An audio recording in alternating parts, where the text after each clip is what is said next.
उत्पत्ति की किताब, उसका 1 अध्याय और 1 वचन हम पढ़ेंगे, 1-2 वचन पढ़ेंगे। आदि में परमेश्वर ने आकाश और पृथ्वी की सृष्टि की। पृथ्वी बेडोल और सुनसान पड़ी थी। हाँ, और गहरे जल के ऊपर अंधियारा था। हाँ प्यारे प्रभु, इस पवित्र वचन के लिए एक बार फिर से हम आपको धन्यवाद करते हैं प्रभु। और इन बातों को प्रभु, इन वचन के पीछे की बातों को, आत्मिक बातों को पहचानने के लिए, आपकी इच्छा को, आपकी योजना को, उद्देश्यों को पहचानने के लिए प्रभु हमारी एक एक की मदद करें। छोटे बच्चे हों, बुजुर्ग माता हो, हम सब नौजवान हों, जो भी प्रभु, एक एक को आपके लहू में शुद्ध करें और प्रभु अपनी आत्मा के द्वारा हमें सिखाएं प्रभु। सीखने का मन दें, रुकावट यीशु मसीह के नाम से जाती रहे खुदावन। आपकी उपस्थिति हमें दें प्रभु। धन्यवाद के साथ पिता यीशु मसीह के नाम से हम प्रार्थना को मांगते हैं, आमीन। इधर लिखा है, आदि में परमेश्वर ने आकाश और पृथ्वी की सृष्टि करी, परंतु पृथ्वी क्या है? बेडोल और सुनसान, और गहरे जल के ऊपर क्या है? अंधियारा है। तो पिछली बार भी हमने देखा था, परमेश्वर कभी भी क्या नहीं करता, ऐसी सृष्टि नहीं बनाता जो बेडोल हो। इस पर बहुत क्या हुआ है, और बहुत बड़ी कोई विपत्ति आई है, आपदा आई है, और उसको हमने देखा था। उधर तो नहीं लिखा हुआ, ये हजारों लाखों सालों का गैप है इसमें, एक आयत में और दूसरी आयत में। परंतु जब पढ़ते हैं तो क्या लिखा है, जैसे दिखता है जैसे एक के बाद अगली आयत उसी समय है, परंतु इसमें गैप है, बहुत लाखों सालों का भी हो सकता है। उस बीच में जो घटना घटी उधर तो नहीं लिखा, लेकिन किधर लिख कर दिया परमेश्वर ने? किधर लिख कर दिया? हमने पढ़ा, यहेजकेल में हमने पढ़ा, यशाया में पढ़ा, और यिर्मयाह में भी आज हम पढ़ेंगे। परमेश्वर ने अपने भविष्यद्वक्ताओं के द्वारा, पवित्र आत्मा ने उन बातों का दर्शन, इशारा क्या किया है, बताया है उन बातों को। भाई वो अंधकार बेडोल कैसे हो गई? तो हम देख रहे थे, सबसे पहले परमेश्वर ने स्वर्ग दूतों की क्या करी? सृष्टि करी। मैंने आपको ये चित्र भी दिखाया था, इस चित्र में भी आपने देखा होगा। सबसे पहले ये स्वर्गदूत इस पृथ्वी के ऊपर थे। ये आदि में आकाश भी है और पृथ्वी भी है। पृथ्वी अदेन की वाटिका के समान थी, खूबसूरत थी, इस पे प्राणी जगत था, लेकिन मनुष्य नहीं था। मनुष्य जो परमेश्वर के स्वरूप और समानता में बना, वो बाद में बनाया गया। उसकी उम्र कितनी है? तकरीबन आज से लगभग 6000 साल पहले।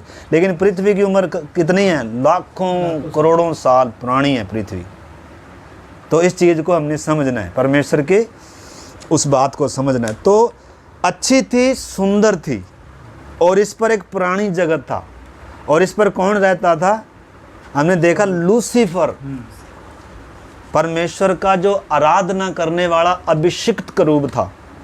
उसके नीचे लाखों लाख स्वर्गदूत थे, और वो जब चलता था तो उसके पैरों में भी क्या था? साज था, म्यूजिक था। परमेश्वर की आराधना करने वाला करूब था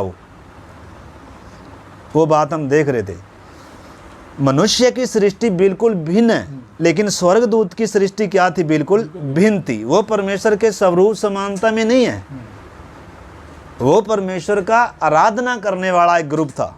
3 ग्रुप है स्वर्गदूतों के, जिब्राइल है, मिकाइल है और लूसीफर था। इन तीनों के नीचे एक बड़ी क्या है? सेना है, ठीक है। तो परमेश्वर ने सबसे पहले इन स्वर्गदूतों को परखा। जो परख में क्या हो गए? पास हो गए। वो आज भी किधर हैं?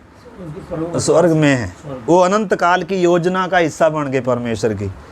और जो गिर गए, या जो पाप जिनके अंदर आया, वो क्या कर दिए गए? गिरा दिए गए। तो उनके पाप के कारण, लूसीफर के पाप के कारण क्या हो गया? ये बेडोल और सुनसान हो गया। जो एक सुंदर सृष्टि थी, वाटिका थी परमेश्वर की, तो वो बात को हम देख रहे थे। तो ये कैसा था? एक बार फिर से मैं उसमें ध्यान आपका खींचना चाहूँगा। ये हेजकेल, मैं पहले उसका पढ़ता हूँ, 14 यशाया 14 अध्याय का 1 वचन में पढ़ता हूँ। हे भोर के चमकने वाले तारे, तू कैसे आकाश से गिर पड़ा?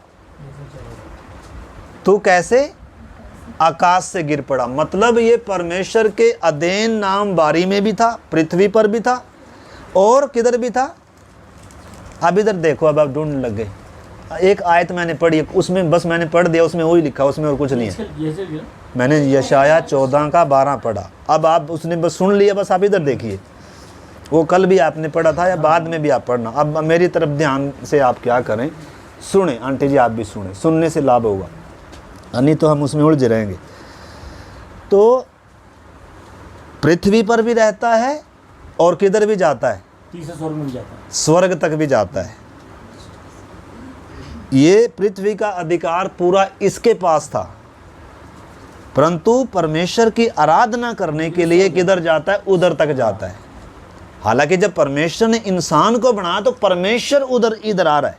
इस चीज में आपने फर्क समझना। आदर किसका है? परमेश्वर ने इंसान को आराधना करने के लिए नहीं बनाया, भक्ति करने के लिए नहीं बनाया, पूजा पाठ करने के लिए नहीं बनाया। इंसान को बड़े ऊंचे उद्देश्यों से बनाया है, अपने स्वरूप अपनी समानता में बनाया है। इसलिए इंसान की सृष्टि अलग है, स्वर्गदूतों की सृष्टि अलग है और शैतान की सृष्टि अलग है। इसको भी किसने गिराया? शैतान ने गिराया। शैतान आज भी स्वर्ग में जाता है कि नहीं जाता है? वो अभी गिरा नहीं है। वो हमने देखा था वो कब गिरेगा। प्रकाशित वाक्य 12 अध्याय में गिर रहा है। वो कब गिर रहा है? जब कलीसिया उठाई जा रही है। वो सीधा एंटी क्राइस्ट के अंदर आकर समा रहा है। हाँ, अभी पृथ्वी पर भी आता है लेकिन अभी गिराया नहीं गया। वो पूरे ब्रह्मांड में चक्कर घूमता रहता है। इसलिए अयूब की पुस्तक में आप पढ़ सकते हैं। सुने इधर, आप सुनना ध्यान से, उसमें लिखते रहो, कुछ नहीं बनेगा। सुनकर लिखना बाद में, खाली समय रात को सोना कम करके ये सीडी को दोबारा से क्या करना है, प्रार्थना के साथ तब नोट्स बनाना। आप सिसोट में लिख लो अब आयतें वगैरह, या कोई मेन पॉइंट लिख लीजिए, ठीक है, क्योंकि फिर आपको समझ में नहीं आएगा।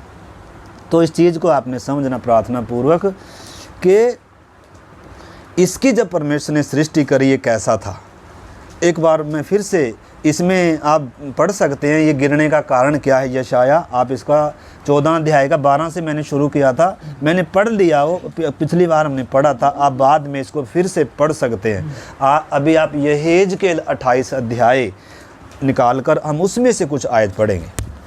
28 का 11 से जोर से पढ़े, मैं पढ़ता हूँ। यहोवा का यह वचन मेरे पास पहुंचा, फिर यहोवा का यह वचन मेरे पास पहुंचा, हे मनुष्य के संतान। भविष्यद्वक्ता बोल रहा है ये बातें, कह रहा है, सोर के राजा के विषय में विलाप का गीत बनाकर उससे कह, परमेश्वर यहोवा यूं कहता है, तू तो उत्तम से भी उत्तम है, तू बुद्धि से भरपूर और सर्वांग सुंदर है, तू परमेश्वर के अधीन नामबारी में था, तेरे पास आभूषण। इस चीज को आप नोट करना, अब आभूषण, क्योंकि बहुतों का क्या आता है, इधर सवाल आ जाता है, ये कहाँ लिखा है। परमेश्वर ने ज़्यादा कुछ लिखकर नहीं दिया, इसलिए लिखा जिसके कान हो सुन ले। ज़्यादा एक्सप्लेन परमेश्वर कर कर अविश्वासियों को देगा नहीं। इसका आपने समझना, लिखा है तेरे पास आभूषण। कैसे थे? हमारे पास तो नकली सोना होगा, इसके पास आभूषण कैसे थे? ये आभूषण किसके थे? आपने समझ, इंसान के लिए आभूषण नहीं थे। आपने समझना ये किसका समान है। इस चीज को अच्छे से प्रार्थना के साथ आपने आज समझने का प्रयास करना। देखो, मुझे आपसे दुश्मनी नहीं, प्यार है आपसे। और मैं कुछ एक ये नहीं है कि वो चीज़ को ऊंचा नीचा किसी को करने के लिए, परंतु परमेश्वर का वचन ऐसे का ऐसे क्या करना है बताना। इसमें ना तो घटा सकते ना बढ़ा सकते, उस चीज़ को आपने समझना है। तो लिखा है तेरे पास आभूषण, माणिक, पदराग, हीरा, फिरोजा, सुलेमानी मणि और यसफ, नीलमणि, मरकद और लाल सब भांति की मणि और सोने के पहरावे। इसका पहरावा क्या था जी? सोने के पहरावे थे। आदम हवा का पहरावा कैसा था जी? वो बाद में आएंगे। महिमा का वस्त्र था। इसमें परमेश्वर की कारीगरी दिखती है, उसमें परमेश्वर का स्वरूप दिखता है। उसके बनाने के पीछे उद्देश्य कुछ और था, इसके बनाने के पीछे उद्देश्य कुछ और था। इस चीज को प्रार्थना के साथ आपने समझना, तभी आप पूरी तस्वीर आपको खुलकर मिलेगी। नहीं तो आप बोलो कहाँ लिखा है, ये नहीं करना वो नहीं करना। परमेश्वर ने छुपा कर रखा है, इसलिए उत्पत्ति में थोड़ा लिखा है, कहाँ लिखा? इसलिए संपूर्ण पवित्र शास्त्र परमेश्वर की प्रेरणा से रचा गया है, समझाने के लिए, सुधारने के लिए, उपदेश के लिए, धर्म की शिक्षा के लिए, जो क्या है लाभदायक है, जिससे हर एक व्यक्ति क्या हो जाए, सिद्ध हो जाए, परफेक्ट हो जाए। इसलिए उत्पत्ति 1 के बाद की घटना किधर लिखी हुई है? इधर लिखी हुई है। परमेश्वर की आत्मा ने इधर थोड़ा सा उसके बारे में बताया है।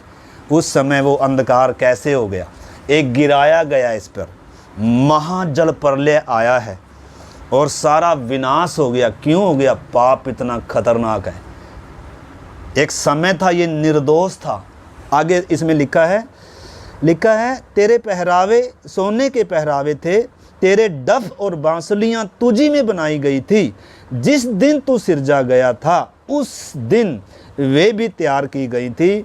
तू छाने वाला अभिषिक्त करूब था। मैंने तुझे ऐसा ठहराया कि तू परमेश्वर के पवित्र पर्वत पर, पवित्र पर्वत मतलब परमेश्वर की उपस्थिति में भी जाता है, ये तीसरे स्वर्ग तक जाता है। ऐसे लाखों करोड़ों इसके पीछे क्या स्वरदूत हैं, परमेश्वर की महिमा करने वाला, लेकिन इसके अंदर घमंड आया। यशाया 14 अध्याय में उसके बारे में 5 जगह लिखा है, इसके अंदर मैं आया, मैं भी ईश्वर के सिंहासन के समान, मैं भी अपनी आराधना लूंगा, क्योंकि घमंड आ गया। पीछे लाखों करोड़ों के हिसाब थे ना इसके। तो इंसान को घमंड कब आता है? जब उसके पास कुछ होता है, लोग हो जाते हैं। जब दूसरे से ये बेस्ट है, बुद्धिमान है, ज्ञानी है, समझदार है, ऐटोमेटिकली फिर इसके अंदर घमंड आएगा। अगर हृदय टूटा हुआ नहीं है, अगर पश्चातापी मन नहीं है, अगर क्रूस की ओर ताकता नहीं है, अगर इंसान को ये ना हर समय याद रहे कि मैं कीचड़ का, एक क्या था कीचड़ में, एक डूबा हुआ था, पाप में डूबा हुआ पापी व्यक्ति था, परमेश्वर ने मुझे इस योग्य बनाया, सारी महिमा उस परमेश्वर को मिले, फिर इंसान कभी क्या नहीं होगा।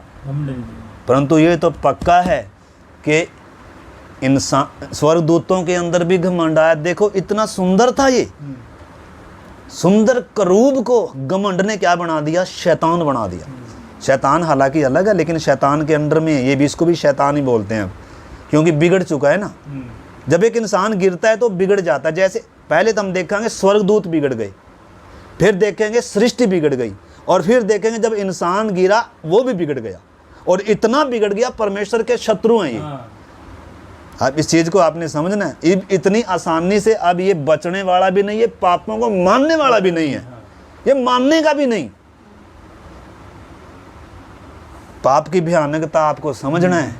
पाप कितना खतरनाक है, पूरा पूरा बिगाड़ दिया, पूरा नहीं केवल संबंध तोड़ा है। शैतान ने कैसे क्या किया? बड़े बड़ों को गिराया। लिखा है उसके एक पूंछ ने 1/3 स्वर्गदूत को पृथ्वी पर खींचकर डाल दिया। हम देख रहे थे यशाया उसमें प्रकाशित वाक्य में। इस चीज़ को मेरे प्यारे भाई बहनों हमने प्रार्थना के साथ समझना है। तो इधर लिखा है तू छाने वाला अभिषिक्त करूब था, परमेश्वर के पवित्र पर्वत पर रहता था। तू आग सरीखे चमकने वाले मणियों के बीच में चलता फिरता था। जिस दिन तू सिरजा गया उस दिन तक तुझ में कुटिलता न पाई गई।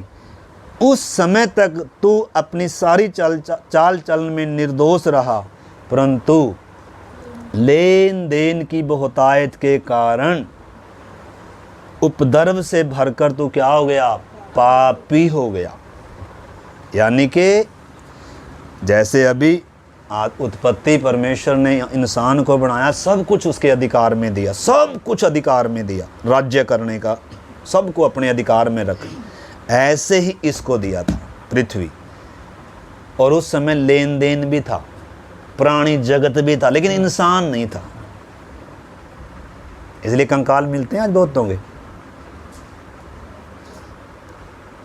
ये पृथ्वी प्रमाण देती है, पृथ्वी बहुत करोड़ों सालों पुरानी है, लेकिन इंसान की सृष्टि कितनी है?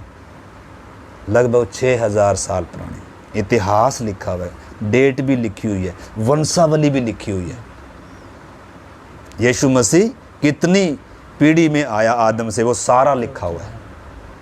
इसमें कोई बुढ़ी माँ की कहानी पवित्र आत्मा ने सारा एक्सप्लेन करके दिया ताकि हर एक मुंह क्या हो जाए, बंद हो जाए। परमेश्वर का वचन है, कोई बुढ़ी माँ की कहानी नहीं है। ये दुनिया में प्रकाश है, अगर ये ना हो तो दुनिया अंधेरे में है। दुनिया को मालूम नहीं परमेश्वर कौन है, इंसान कौन है, क्यों बनाया, किसने बनाया, किस दशा में है इंसान। लेकिन धन्यवाद उस महान परमेश्वर का, उसने अपना पवित्र वचन हमें दिया, अपनी आत्मा के द्वारा लिख कर दिया। उस समय कोई लिखने वाला तो था नहीं जब ये घटना घटी थी, लेकिन बाद में परमेश्वर ने अपनी आत्मा के द्वारा अपने नबियों से लिखवा रहा है। पहले सबसे पहले मूसा से लिखवाया, फिर अपने और नबियों को इस्तेमाल किया। परमेश्वर ने लिखा है कोई भी भविष्यवाणी परमेश्वर की आत्मा की प्रेरणा के बिना कभी नहीं हुई। परमेश्वर के जन पवित्र आत्मा के द्वारा उभारे जाकर भविष्यवाणियां करते थे, लिखते थे। उस समय हालांकि उनको भी ये बातें मालूम नहीं थी। इधर ध्यान से सुनिए ब्रदर, आप भी सुनिए जरा ध्यान से, बाद में पढ़ना। फिर इस घटना को जब तक आप नहीं समझोगे तो इधर जो मैं आपको बताना चाह रहा हूँ, इसमें लिखा है तो उपद्रव से भरकर पापी हो गया। 4 बातें हैं इसमें। इसकी क्वालिटी कितनी थी आप गिनना, बाद में 11 क्वालिटी हैं इसमें, 11 क्वालिटी हैं इसमें, बाद में आप गिनना। और वो भी गिनना कि इसके पहरावे किस किस चीज़ के थे, कीमती थे, इतना बहुमूल्य था ये। कौन था? लूसीफर। इसके नीचे लाखों करोड़ों के हिसाब से थे।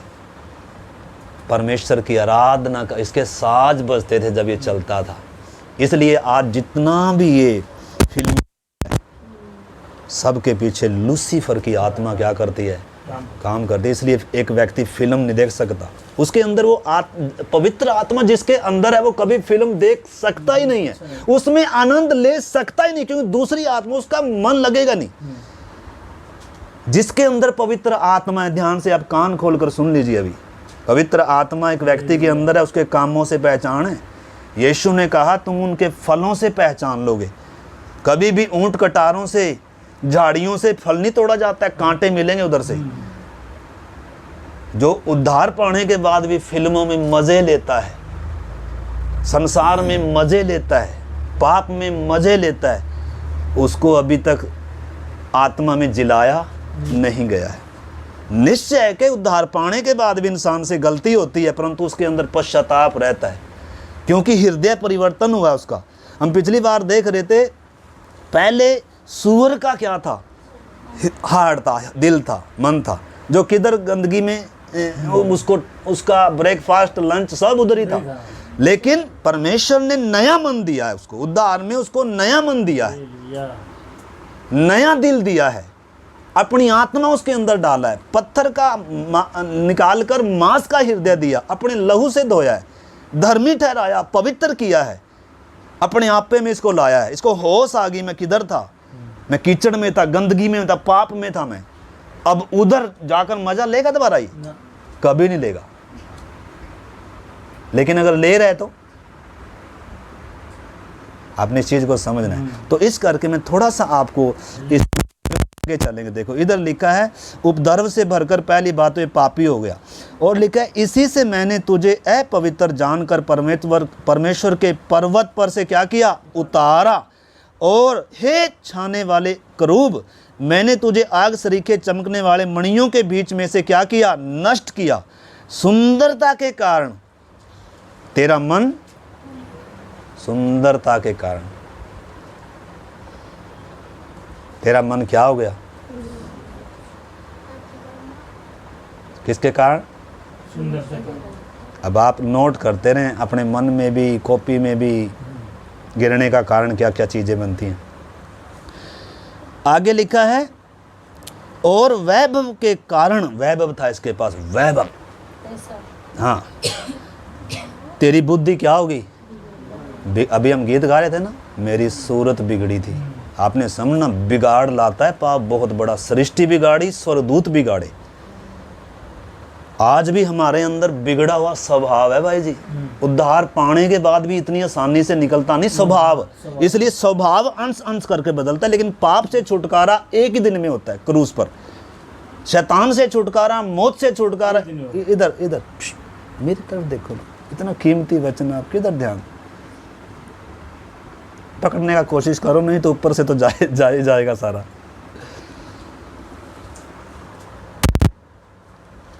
मैं क्या कह रहा था? हाँ, उद्धार छुटकारा एक ही दिन में होता है, जब एक व्यक्ति पाप का एहसास करते क्रूस की तरफ देखता है। परंतु पाप जो बिगाड़ कर गया है, उसके लिए पवित्र आत्मा अंदर आता है, अंश अंश करके फिर मसीह के स्वभाव में बदलना क्या करता है, शुरू करता है।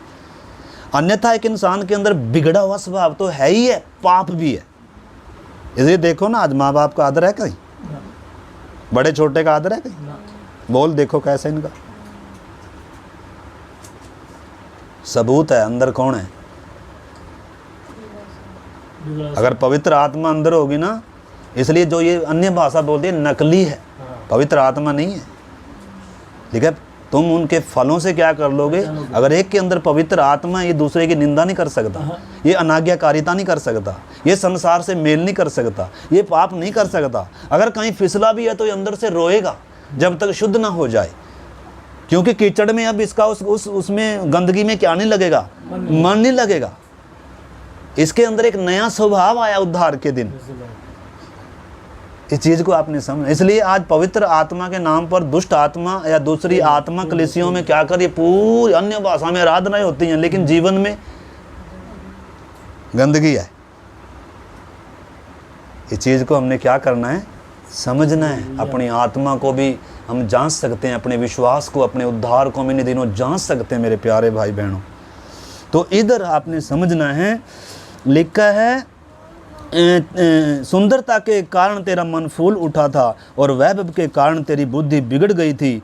मैंने तुझे भूमि पर पटक दिया और राजाओं के सामने तुझे रखा कि वे तुझे देखें, और तेरे अधर्म के कामों की बहुतायत से और तेरे लेन देन की कुटिलता से तेरे पवित्र स्थान अपवित्र हो गए। आगे बहुत कुछ है, तो इधर अब आ जाइए मेरे साथ। अब ध्यान से आपको इस चीज़ को आपने समझना है।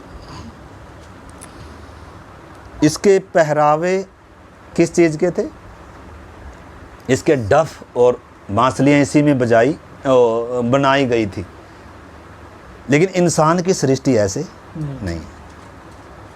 इंसान को जब बनाया, इस कान में सुराख नहीं था, इधर सुराख नहीं था, क्योंकि इसकी ज़रूरत नहीं है। लेकिन हमने क्या किया है, इसको क्या किया है, हस्तक्षेप किया है, इसमें बिगाड़ा है ना इसको। किसका है ये? चलो पहले तो शैतान ने कब्जा करके रखा था, इसलिए उसने क्या कर दिया, लेकिन अब तो क्या है, ये परमेश्वर की मंदिर है ना, दाम दिया है ना। लिखा है तुम्हारी देह किसका मंदिर है, क्या तुम नहीं जानते? इस देह के द्वारा क्या करो, परमेश्वर की महिमा। किसकी महिमा होनी है? इस देह के द्वारा परमेश्वर की महिमा। इसलिए तुम्हारा श्रृंगार क्या ना हो, दिखावटी ना हो,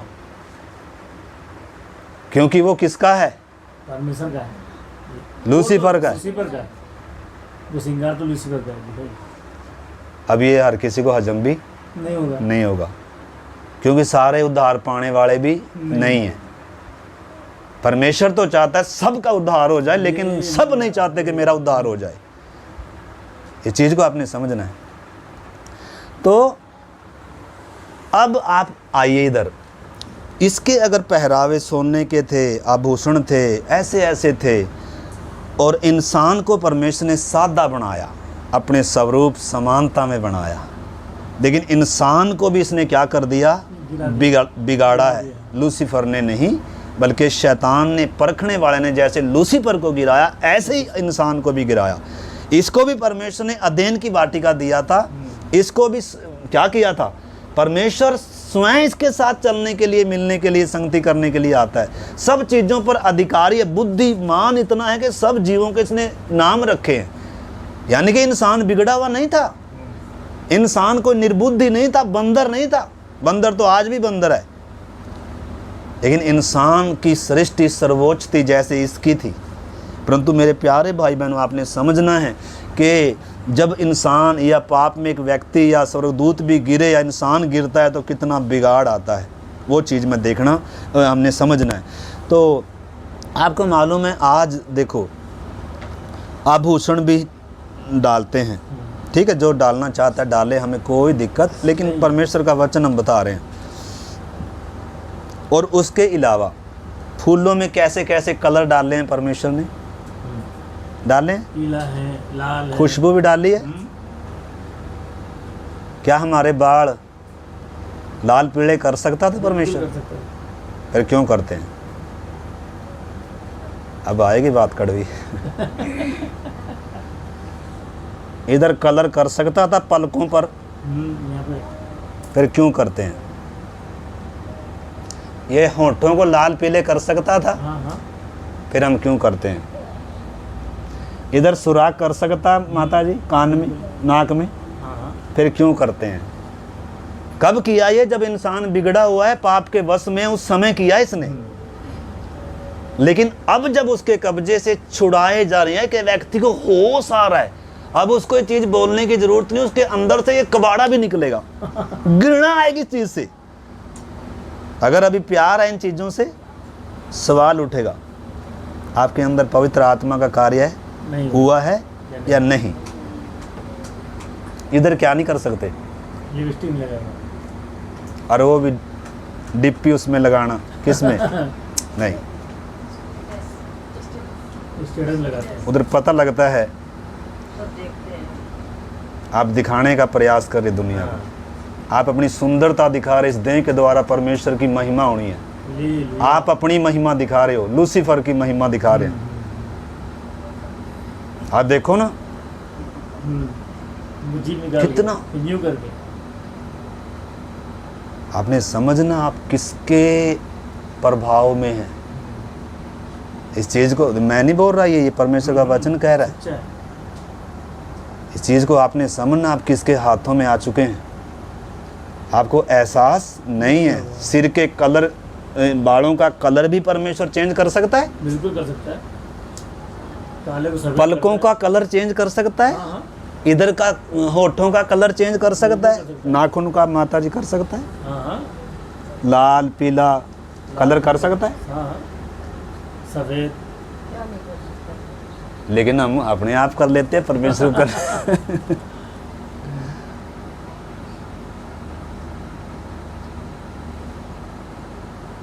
ये किसका है समान?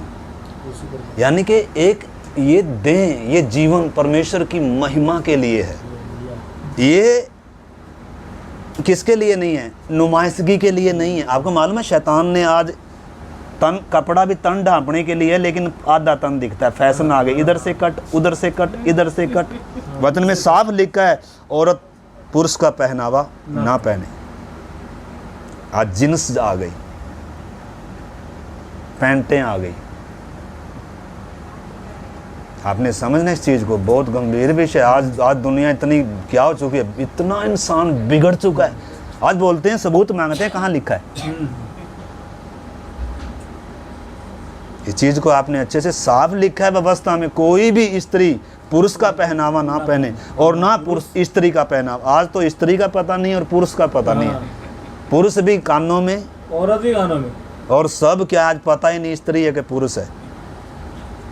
आज स्त्री कह रही है मैं भी बराबर की हूँ। हाँ बराबर की तो है, लेकिन स्त्री स्त्री है, पुरुष पुरुष है। परमेश्वर ने जो सिस्टम ठहराया है, उस सिस्टम को तोड़ना नहीं। इसका मतलब आपको फिर बहुत कुछ बपतिस्मे से पहले क्या करना पड़ेगा? बहुत आग उसमें ढेर लगाकर उसमें आग लगानी पड़ेगी। बलि करना। प्यार है जी।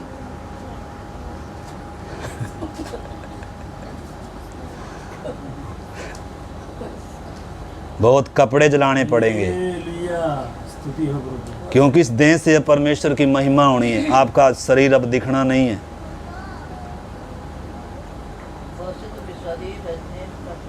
हैं?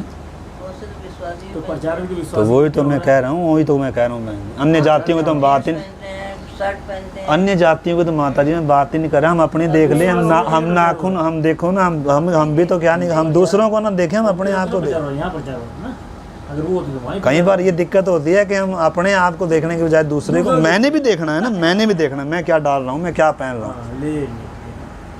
आप सही है, बस चुपचाप रहो। मैंने भी देखना है मैं क्या पहन रहा हूँ, अपने आप को जांच लेना। मेरी कटिंग कैसी है, बाल मेरा डिजाइन कैसा है, संसार के साथ मेल तो नहीं खा रहा, संसार के सदृश तो नहीं है, मेरी मित्रता संसार से तो नहीं है।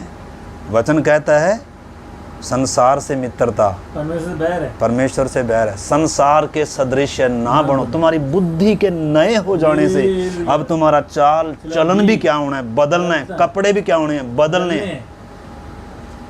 पहरावा भी क्या होना है, बदलना है। Praise the Lord। क्यों? क्योंकि पवित्र आत्मा का मंदिर बनेंगे आप। परमेश्वर का निवास स्थान होना कोई छोटी बात नहीं है। अब इसमें परमेश्वर वास करेगा, अब इसमें से परमेश्वर की महिमा होनी है, अब इसमें दुआएं होंगी, अब ये प्रार्थना का जीवन होगा, अब ये गाने सुन नहीं सकता, अब ये परमेश्वर की आवाज सुनता है। Praise the Lord। अब इस मुंह से, एक मुंह से दो प्रकार का ना, तो इसी से हम मनुष्यों को श्राप और इसी से आशीष निकल नहीं सकती है। इसमें से आराधना भी अन्य भाषा में, और फिर इसमें से गाड़ी, और इसी से गीत भजन फिल्मी गीत इसमें से निकल नहीं सकते, Praise the Lord। नहीं निकल सकते। Hallelujah। अगर निकल रहे हैं तो समझे। तो फिर सोचो, आप विचार करो, तेरा वाला ये क्या चक्कर है, हमने तो सोचा था ऐसे ही चलता है। परमेश्वर कभी समझौता करता नहीं है। संसार से। हमने देखा है फिरौन बहुत समझौते लेकर आएगा, और आज बहुतों ने क्या कर लिया, समझौता कर लिया। लेकिन मूसा ने, परमेश्वर ने कोई समझौता नहीं किया। बपतिस्मा एक व्यक्ति को मिस्र से अलग करता है, Hallelujah। पाप से अलग करता है, परमेश्वर का निवास स्थान बनाता है। इसे लिखा, जो विश्वास करे और बपतिस्मा ले। बपतिस्मे में अब ये जीवन किसको दिया है, प्रभु को दिया है। अब इन आंखों से वो देखे, इस मुंह से अब वो बोले, इस मुंह से अब दुआएं निकले, इस मुंह से परमेश्वर की आराधना निकले। एक ही मुंह से शराब और आशीष नहीं निकल सकती। इस करके अभी तक अगर हमने मसीह जीवन को, आत्मिक जीवन को, उद्धार के जीवन को अगर गंभीरता से नहीं लिया, अभी मेरे प्यारे भाई बहनों, हमने क्या करना, अपने जीवन को गंभीरता से लेना। ये तो पक्का है, सारे इस पर विश्वास 70 सवाल उठा देंगे। हमारे मन में भी, कईयों के मन में अभी सवाल उठ रहे होंगे, भाई ये इनका अपना ही क्या है। मैं अपने पास से बता रहा हूँ या वचन बता रहा हूँ? पत्रस बता रहा है, कह रहा है तुम्हारा श्रृंगार क्या ना हो, दिखावटी ना हो, बाल गूंथना हो, भांति भांति के कपड़े पहनना हो। भांति भांति के कपड़े अब आप पहन नहीं सकते हैं। अब संसार की तरीके से आप कपड़ा भी नहीं पहन सकते। पहनना है तो बपतिस्मा ना लो, प्रभु को अपना जीवन ना दो, पहन लो। लेकिन अगर प्रभु को जीवन देना है तो आपका कपड़ा सादा होना है। सादा का मतलब है, आप ये नहीं है कि आप वो बनना है, हाँ, मतलब सिंपल कपड़ा हो, सादा कपड़ा हो, ना ज़्यादा क्या हो। अब गहने तो नहीं डालते, लेकिन इतना कीमती अगर कपड़ा डालते, वो भी तो गहना ही है। वो भी गहना ही है, लोग हमें देखें, हाँ, देखने गहना हो। क्योंकि आपका पैसा भी आपका अपना नहीं है भाई जी। आपका पैसा आपका नहीं है, आपका शरीर आपका नहीं है, दाम देकर मोल लिए गए, दाम देकर मोल लिए गए हो। सारा का सारा आपका जीवन और जो कुछ है वो परमेश्वर का है। इसके द्वारा परमेश्वर की महिमा होनी है, इसके द्वारा लोगों की भलाई होनी है, इसके द्वारा प्रभु का काम होना है। आपकी इच्छाओं की पूर्ति नहीं होनी, आपकी जमाखोरी के लिए ये चीजें नहीं है। आपका धन उधर जोड़ना है, इधर नहीं, क्योंकि उधर आपका भविष्य है। इधर आपको परदेसी और यात्री करके रखा है। तो इसका मतलब फिर तो कितना क्या है, गंभीर विषय है ये मेरे प्यारे भाई बहन।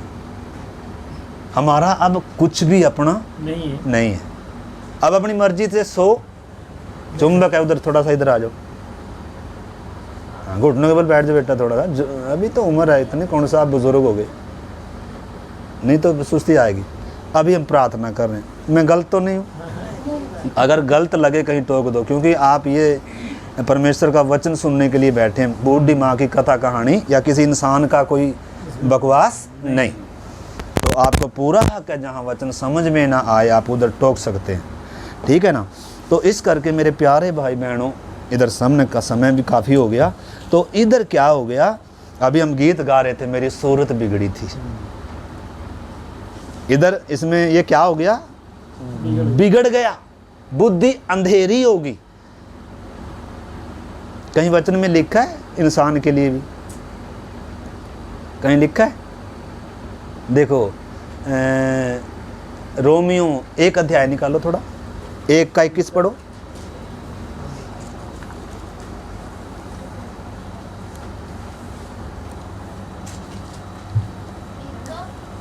एक का 21 रोमियो। इस कारण कि परमेश्वर को जानने पर भी उन्होंने परमेश्वर के योग्य बड़ाई और धन्यवाद नहीं किया। किसने भी? स्वर्गदूतों ने भी। किसने भी? आदम हवा ने भी।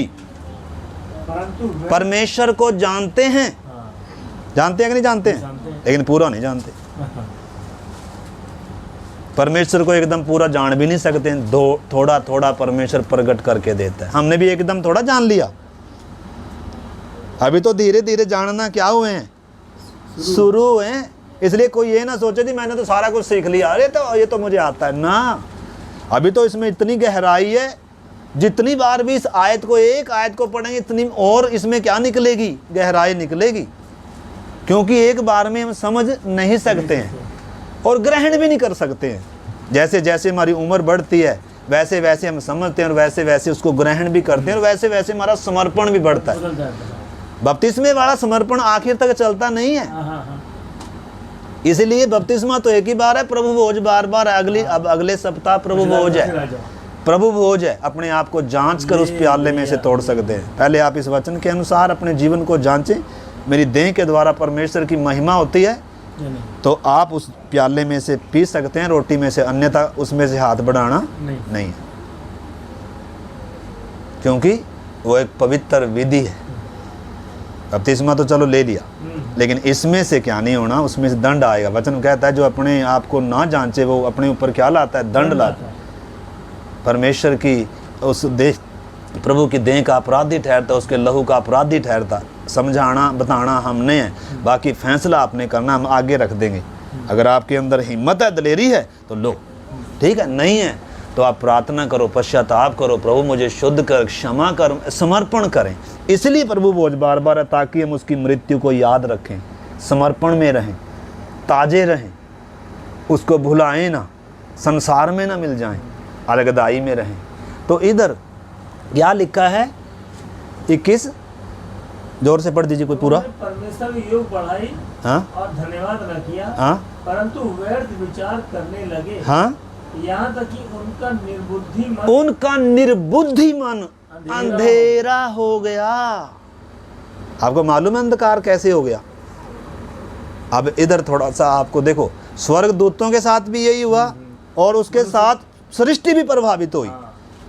और जब इंसान का निर्बुद्धि मन अंधेरा हो गया, क्योंकि इसने भी परमेश्वर को जानने पर भी उसके योग्य बड़ाई धन्यवाद करना चाहिए था, लेकिन परमेश्वर के तुल्य बनने का विचार आया। शैतान ने क्या विचार डाला कि इस फल में से खा ले तू नहीं मरेगा। बुद्धि क्या होगी, बिगड़ गई।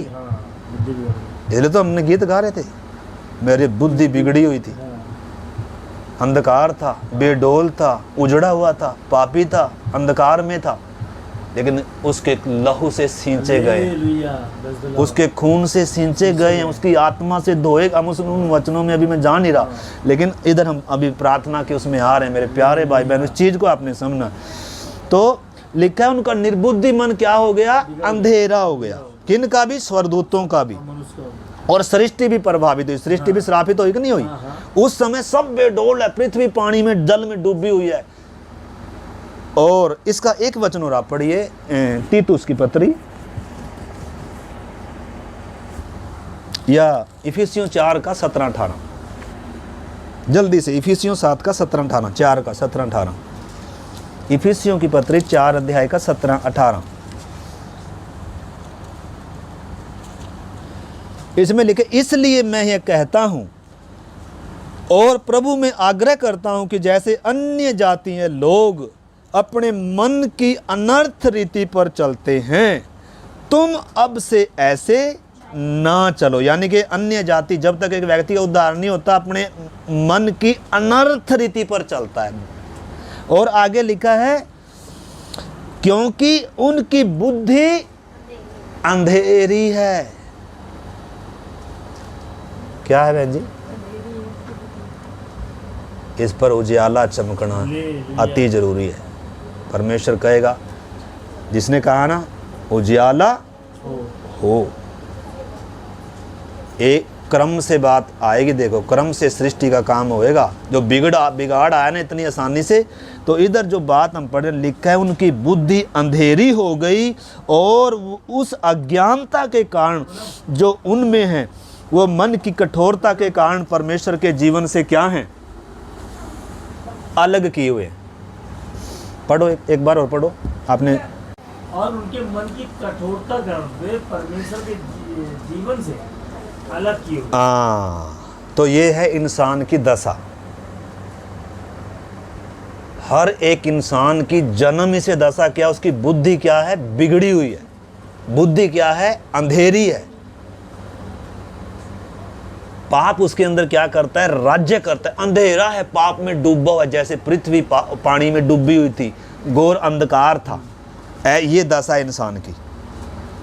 और इसमें कैसे काम हो रहा है, पहले आप यिर्मयाह 4 अध्याय का 23 से 1-2 वचन पढ़कर फिर हम उसमें से थोड़ा देखेंगे। यिर्मयाह की पत्री 4 अध्याय और उसका 23 से हम पढ़ें। देखो कैसे बिगाड़ आया या कितना बिगाड़ आया, वो चीज़ उधर दी गई है।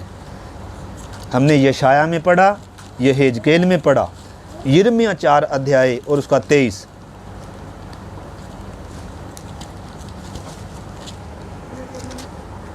चार का 23। मैंने पृथ्वी पर देखा, वह सूनी और सुनसान पड़ी थी,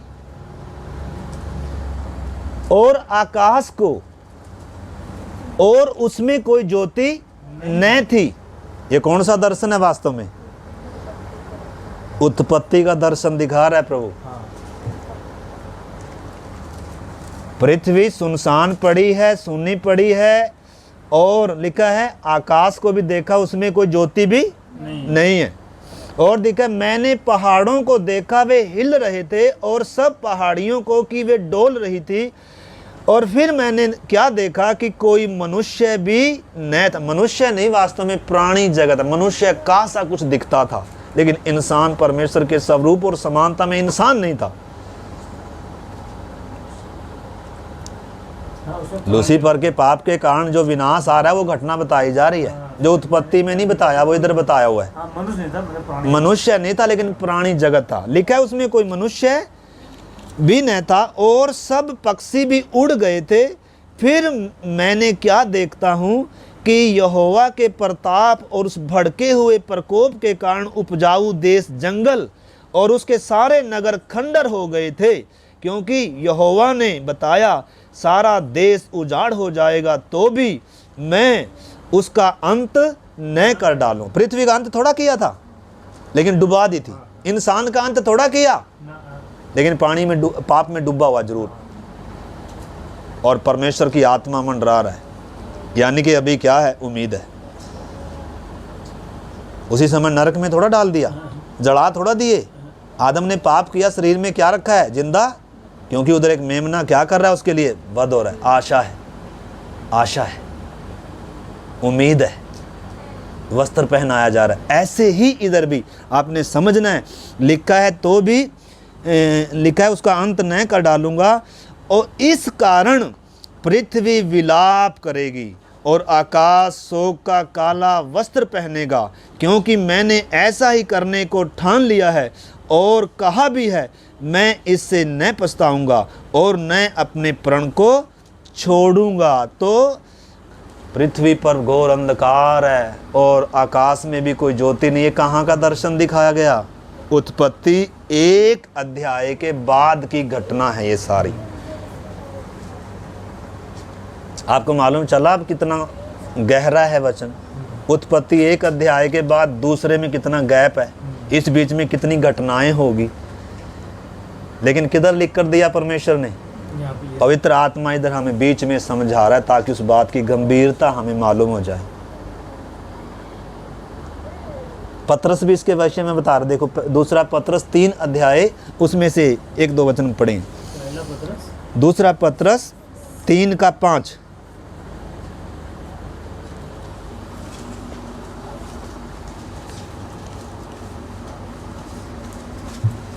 जल्दी से पढ़ेंगे, टाइम बड़ी तेजी से दौड़ा जा रहा है। दूसरा पतरस 3 का 5। मैं तो जानबूझकर यह भूल गए कि परमेश्वर के वचन के द्वारा आकाश प्राचीन काल से विद्यमान है हाँ। और पृथ्वी जल में से बनी और जल में स्थिर है।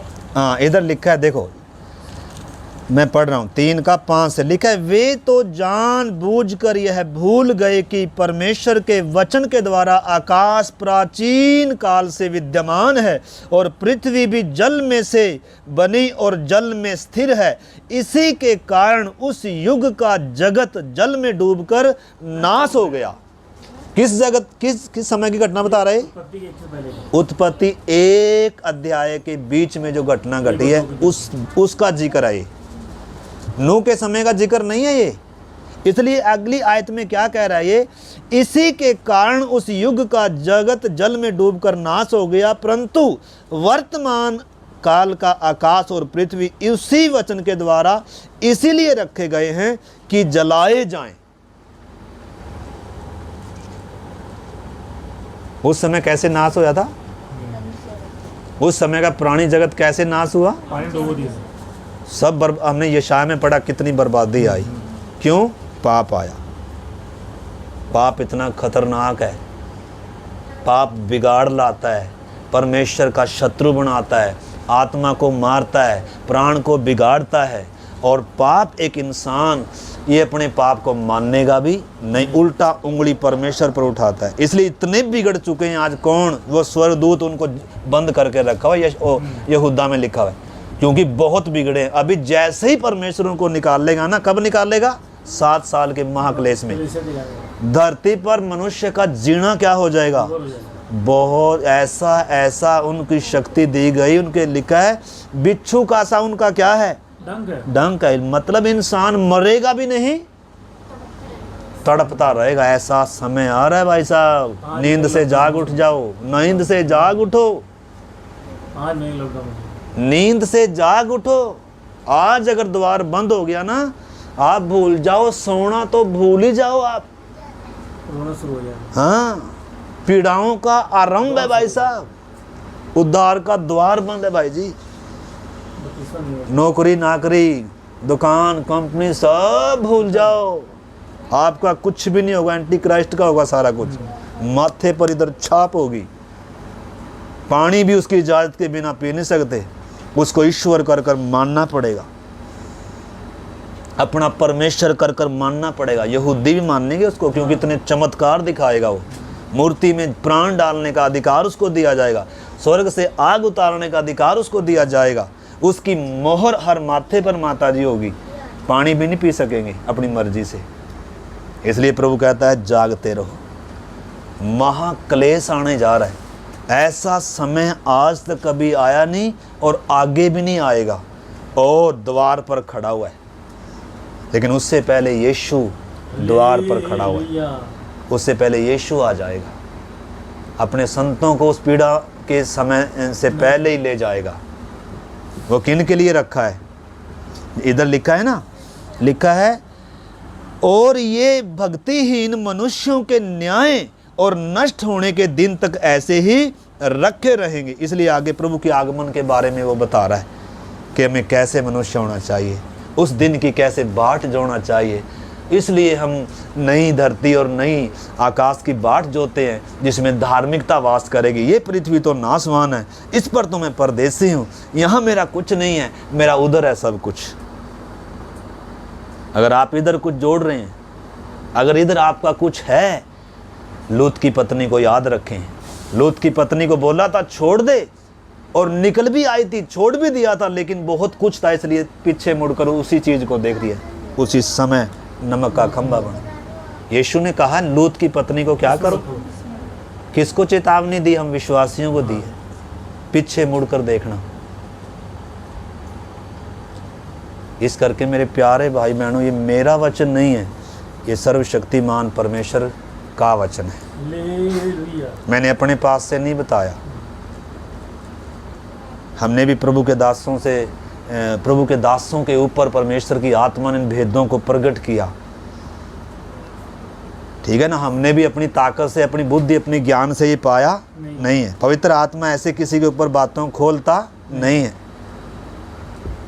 तो इस चीज़ को हमने समझना, सारा आदर उस परमेश्वर को है। वो परमेश्वर अपनी आत्मा के द्वारा बातों को, देखो इस पे पतरस पर भी बातें प्रकट करके दे रहा है। परंतु आप जब इसका 2:5 भी पढ़ो, लिखा है 2:5, पतरस 2:5, दूसरा पतरस 2:5 लिखा है, उस प्राचीन युग के संसार को भी न छोड़ा। ये किसकी बात है? ये नूह के समय की बात है। प्राचीन काल के युग के संसार को भी न छोड़ा, वरन भक्तिहीन संसार पर महाजल प्रलय भेजा, पर धर्म के प्रचारक नूह समेत 8 प्राणियों को बचा लिया। ये कब की घटना है? ये नूह के समय की है। परंतु 3 अध्याय में कौन सी है? उत्पत्ति 1 में जुड़ता है सीधा जाकर। इसलिए 3 का जो मैं अभी 3 का एक अध्याय पतरस, पहला पतरस 3 अध्याय अभी प्रार्थना करने जा रहे हैं हम, उसका 20 से मैं पढ़ता हूँ। 20-21 वचन, ये वचन पढ़कर फिर हम प्रार्थना करेंगे। जिन्होंने उस बीते समय में आज्ञा न मानी, जब परमेश्वर नूह के दिनों में धीरज धरकर ठहरा रहा। ये नूह के समय की घटना है। वह जहाज बन रहा था जिसमें बैठकर थोड़े लोग अर्थात 8 प्राणी पानी के द्वारा, 8 प्राणी आपको मिला है किसी को? पहला पतरस 3 का 20-21। जब लोगों ने आज्ञा नहीं मानी, जब क्या हो रहा था? चेतावनी दी गई थी जल प्रलय आने वाला है भाई जी, लेकिन लोगों को क्या नहीं हो रहा था? विश्वास नहीं हो रहा था। अभी तक आपको मिला नहीं पास्टर जी? 18-20 है ना, 20 से 21।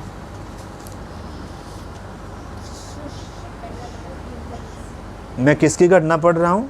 जिन्होंने उस बीते समय में, नूह के समय की। यीशु ने चेतावनी दी है ना, यानी कि विनाश आ रहा है। लूत की पत्नी को स्मरण रखो, वो नगर आग में जलाए गए थे। बचने का मौका है, अगर निकल सकते हो तो निकल भागो भाई जी, संसार से निकल भागो, पीछे मुड़कर देखो भी ना। संसार से मित्रता, परमेश्वर से बैर है। और बचने का रास्ता है, किश्ती बनकर तैयार है, रास्ता खुला हुआ है, दरवाज़ा खुला हुआ है। दरवाज़ा बंद होने से पहले उसके अंदर घुस जाइए जल्दी से, मसीह में आ जाएं जल्दी से भाई साहब। इसलिए इधर पतरस क्या कह रहा है? लिखा, जिन्होंने उस बीते समय आज्ञा न मानी, जब परमेश्वर नूह के दिनों में धीरज धरकर ठहरा रहा, और वह जहाज बन रहा था जिसमें बैठकर थोड़े लोग अर्थात 8 प्राणी पानी के द्वारा बच गए। उसी पानी का दृष्टांत भी अर्थात बपतिस्मा है, यीशु मसीह के जी उठने के द्वारा, जो अब तुम्हें बचाता है। यानी कि बपतिस्मे के बिना आप बचेंगे नहीं। परंतु बपतिस्मा कौन ले सकता है? एक अलग विषय। हर कोई बपतिस्मा, हर कोई प्रभु भोज में शामिल नहीं हो सकता। इस चीज को आपने ध्यान से समझना है मेरे प्यारे भाई बहनों। इसलिए लिखा है, इससे शरीर का मैल दूर करने का अर्थ नहीं है, परंतु शुद्ध विवेक से परमेश्वर के वश में हो जाने का अर्थ है। परमेश्वर के वश में हो जाना है बपतिस्मा, परमेश्वर का हो जाना है बपतिस्मा, परमेश्वर को जीवन दे देना है बपतिस्मा। ये देह परमेश्वर को देना है। अब इस देह में जब यीशु को पहन लिया, अब इसमें संसार का कुछ पहनना नहीं है। कपड़ा पहनना तन ढांपने के लिए जो अच्छा लगता है। इसलिए तुम्हारा वस्त्र कैसा हो वचन में लिखा है, लिख कर दिया है। तुम्हारा श्रृंगार कैसा हो वचन में लिख कर दिया है। आइए प्रार्थना करते हैं, अगली बार पढ़ेंगे, वो फिर हमारा रह गया। परमेश्वर कैसे पहले दिन कहा, पहले दिन विभाजन किस में कर रहा है परमेश्वर? उजियाले और अंधियारे में। दूसरे दिन विभाजन किस में कर रहा है? विभाजन करेगा भी परमेश्वर पहले तो, मतलब अलग करेगा कुछ बातों को कुछ बातों से, वो हम अगली बार देखेंगे। आइए हम प्रार्थना करें। कोई हम में से एक जन प्रभु से धन्यवाद की प्रार्थना करें और प्रभु से विनती करें कि प्रभु इस वचन के अनुसार हमें अपना जीवन जांचने के लिए और सही होने के लिए, जब आपकी आगमन प्रभु निकट है, प्रभु हमें अपने जीवन को सही करने में हमारी मदद कर दे। प्रभु हम संसार के साथ दोषी न ठहरें प्रभु, संसार के साथ नाश होने वालों में ना हो प्रभु, संसार के सदृश्य ना हो प्रभु, बल्कि मन के नए हो जाने से, बुद्धि के नए हो जाने से जो बिगड़ी हुई थी प्रभु, जो अंधकार थी प्रभु, तूने सींचा अपने लहू से प्रभु, ताकि आए हरियाली। प्यारे प्रभु, हम एक एक को प्राण देने तक विश्वास में बने रहने के लिए, तेरी बाट जोड़ने वाला बनने के लिए प्रभु, तेरे लिए पवित्र शुद्ध होने के लिए, और इस देह के द्वारा, जीवन के द्वारा प्रभु, अपने सर्वस्व के द्वारा तेरी महिमा करने के लिए हमारी सहायता कर। आइए हम में से कोई भी एक जन छोटी प्रार्थना कर सकते हैं।